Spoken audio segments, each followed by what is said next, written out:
Welcome to IH Talks. I'm Chiara from International House Palermo, and today we're going to talk about ways to motivate young learners and their teachers with Andrea Littlewood.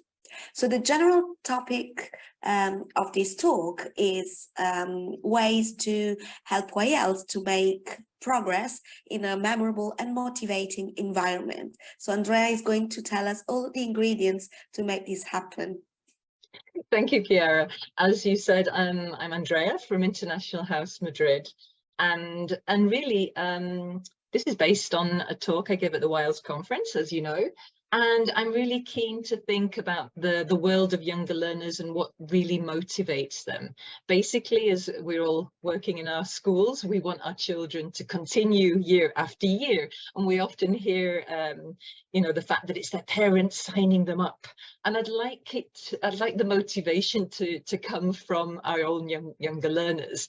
And I think it's really useful to have some key, as you mentioned, ingredients there when it comes to planning our lessons and working together with our fellow colleagues. So basically, I like to consider the ways we can help them be motivated by starting with, you know, routines that will become part of our class. This is nothing particularly new. We all have our routines as teachers.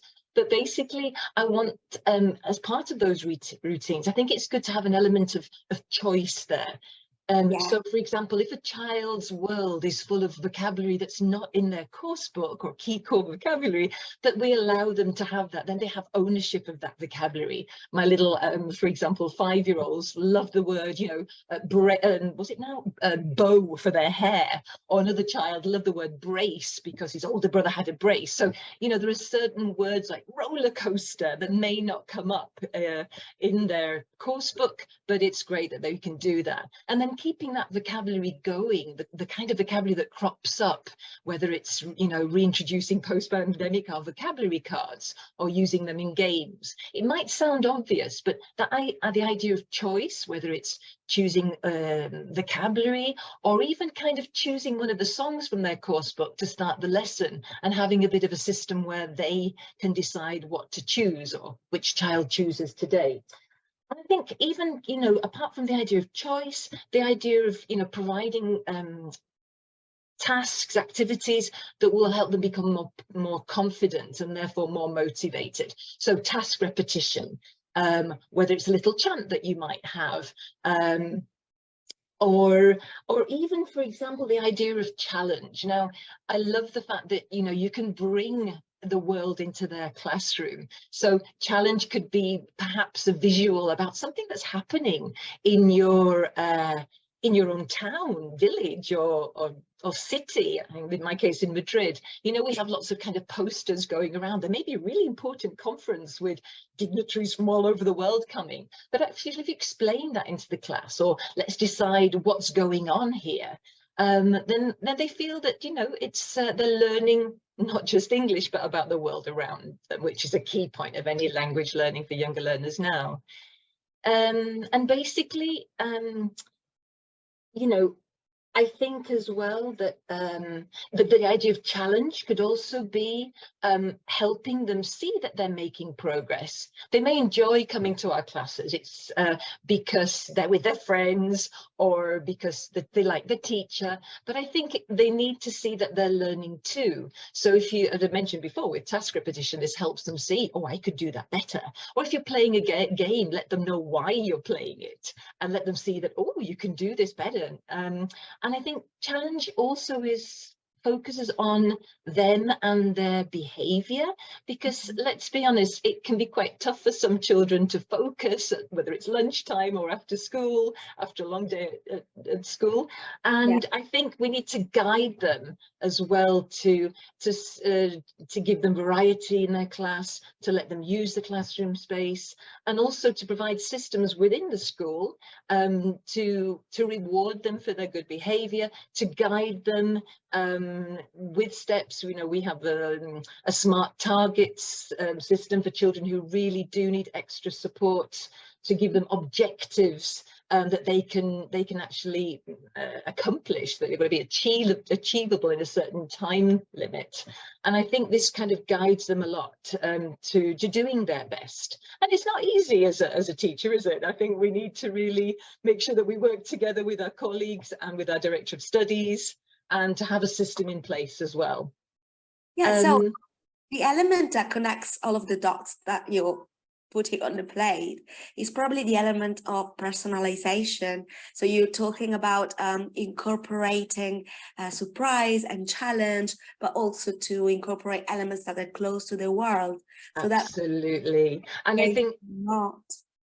Yeah, absolutely. I think you've hit the key word there. And sometimes, you know, we seem to do so many activities at the beginning of the year, you know, getting to know you activities, and then forget the rest. And I think if they're doing something with a purpose about themselves, I think it makes more sense for them too. I remember doing an activity where we had to, the children had to write about themselves. So if a standby teacher came, they'd read the information. So it could be Aitana, and Aitana would write in the third person about herself. She's the girl with black hair and brown eyes who loves sleeping and making cookies. Now, the teacher actually, I've used it, and the next day there was a standby teacher, so he took that piece of paper and he could say, oh, so Aitana, she's the girl, and you know, Aitana smiled, so she'd created this for a purpose. Or even like, you know, children creating projects, knowing that those projects, which might be about themselves or about something about their lives or about where they're from,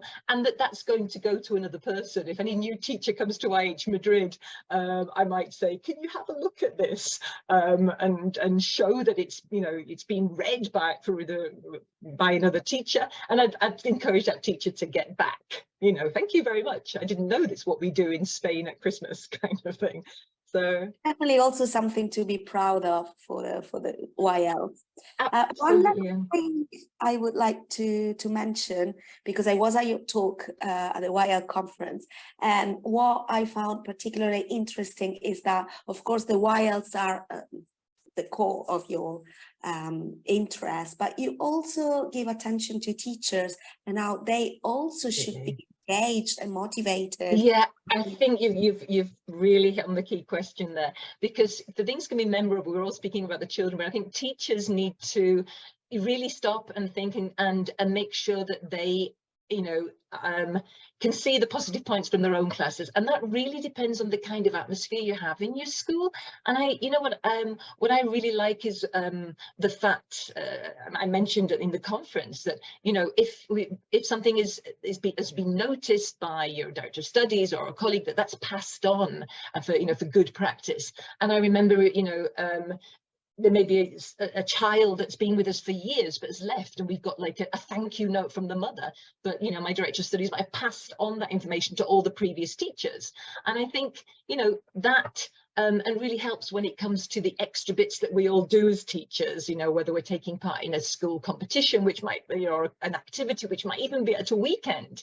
Now, if you've had that, you know, support from your directors of studies, etc., you know, you're more willing to want to kind of, you know, help out, become part of something bigger, which will see the children in a different light. We had a fantastic Halloween party, you know, in October, and last year we did a great kind of traveling book information with children presenting information about themselves. And I think, you know, there is extra work, but I think it helps teachers also to understand that, you know, they can get a lot out of seeing the children progress and make progress, and that they can enjoy teaching themselves. We have tough timetables, but if we've got that kind of support, then it makes a huge difference, doesn't it? Yeah, absolutely. So if I can summarize what you think that surprising students with the unusual in also comfortable routines and providing positive challenge and engage them in different ways can make the experience more memorable and therefore more useful for everyone. Absolutely. I mean, I think you just said something on the prize element is great. I mean, I can't thank my colleagues enough for kind of giving me the idea to bring in breadcrumbs to make a sea and a beach in my summer course. You know, anything that's kind of the different. You know, work together and try something new. And I think that's very motivating for teachers too. You're absolutely right, Chiara. Okay, thank you. Thank you. So thanks, Andrea, so much for your time today. And this brings to an end our IH talk today. Thank you, Chiara. Thank you.